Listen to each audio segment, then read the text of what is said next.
सलाम अलैकुम। आज हम अजीम शख्सियत मालिक अश्तर के बारे में बात करने वाले हैं। वो मालिक अश्तर जिनको इमाम अली ने खुदा की तलवार का लक़ब दिया है। क्या हम जानते हैं मालिक अश्तर कौन है? और क्या हमारे लिए जानना ज़रूरी नहीं कि ये शख्सियत कौन है जिसके लिए मौला अली ने ये जुमले फरमाए? वीडियो शुरू करने से पहले अगर आपने हमारे चैनल को सब्सक्राइब नहीं किया है तो सब्सक्राइब कर लें और बेल आइकन ज़रूर दबाएं ताकि हमारी वीडियो सबसे पहले आप तक पहुँचे।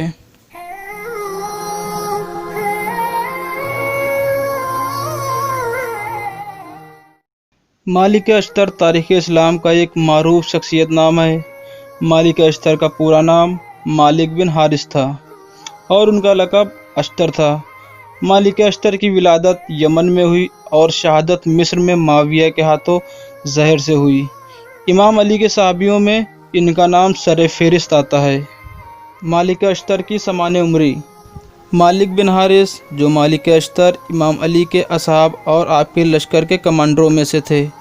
उस्मान के दौरे खिलाफत में अबू ज़र की हिमायत और कूफे के गवर्नर पर एतराज़ करने के जुर्म में उन्हें शहर बद्र किया गया। वहाँ से वापस आने के बाद लोगों ने उनको ही कूफे का गवर्नर मुकर्रर किया। उस्मान के ख़िलाफ़ होने वाले क़याम के दौरान उनके घर का मुहासरा करने वालों में से थे।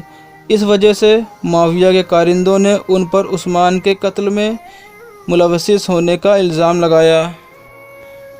उस्मान के कत्ल होने के बाद लोगों को इमाम अली अलैहिस्सलाम की बैयत की तरफ दावत करने वाले में से थे। इमाम की खिलाफत जारिया के दौरान जंग जमल और जंग सिफ़ीन में इमाम अली अलैहिस्सलाम के लश्कर के कमांडरों में से थे और आपकी हुकूमत के दौरान मिस्र की गवर्नरी पर मंसूब हुए। इमाम अली ने आपको खुदा की तलवार का लक़ब दिया और ओहदनामा मालिक अश्तर नामी मशहूर ओहदनामा जिसे आपने मालिक अश्तर के नाम लिखा। तारीख़ में दर्ज है मालिक अश्तर मिस्र पहुंचने से पहले शहादत के अजीम मर्तबे के फ़ायज़ हुए। उनके बेटे इब्राहीम मुख्तार सक़फ़ी के साथ इमाम हुसैन के खून का इंतकाम लेने वालों में से थे। लक़ब। मालिक बिन हारिस अश्तर के नाम से मशहूर थे क्योंकि फ़तह रोम के दौरान आपकी आँख में तीर लगा था। इसके बाद आपको मालिक अश्तर कहा जाने लगा। नसब। इब्न अबी हदीद के मुताबिक मालिक अश्तर का नसब यूँ है: मालिक बिन हारिस बिन अब्दुल यगूस बिन मुस्लिमा बिन रबिया बिन खज़ीमस बिन साद बिन मालिक इब्न नख़ा बिन उमरू बिन इल्ला बिन खालिद बिन मालिक बिन अदद। आपकी यमन से कूफे तक की ज़िंदगी। मालिक अश्तर की तारीख़ विलादत और मकान विलादत के बारे में कोई मालूमात तारीख़ में सख्त नहीं है, लेकिन इस बात में शक नहीं कि आप यमन में पले बड़े और सन 1112 हिजरी कमरी को वहाँ से हिजरी की। आपने ज़माने जाहिलियत को भी दर्क किया है और अपनी कौम के सरकर्दान में से थे। यमन से आने के बाद कूफे के मुकीम हुए और उनके बाद कूफे में उनकी नस्ल बाकी रही। आपने जंग यरमूक में शिरकत की और उस जंग में आपकी एक आँख में तीर लगा और आप एक आँख से महरूम हो गए। जंग यरमूक में आपने दुश्मन के 13 अफराद को वासिले जहन्नम किया। मालिक अश्तर इमाम अली अलैहिस्सलाम के साथ रहे। जंग जमल में मोहम्मद बिन तलहा को कत्ल किया। मौरख़ीन ने उनकी काफ़ी मदहसराई की है और उनके हक़ में अशार भी तारीख़ में दर्ज हैं। कूफे की गवर्नरी। खम से कूफे वापस आने के बाद कूफे के बुजुर्गवान ने मालिक अश्तर के साथ ओहदे पैमान बांधा और मालिक अश्तर को कूफे का गवर्नर मुकर्रर किया गया और उन्होंने नमाज जुमा के इमाम का ओहदा संभाल लिया। इमाम अली अलैहिस्सलाम की जंगें। जंग जमल। मालिक अश्तर जंग जमल में इमाम अली अलैहिस्सलाम के दाईं तरफ के सिपह सालार थे। इस जंग में मालिक अश्तर अब्दुल बिन ज़ुबैर जो आयशा के ऊँट की लगाम थामे हुआ था उसके साथ लड़ते हुए दोनों ज़मीन पर गिरे और मालिक अश्तर ऊपर थे। तब अब्दुल्ला बिन ज़ुबैर ने चीखना शुरू किया। तब लोगों ने आकर मालिक से उसे बचाया। जंग सिफ़ीन।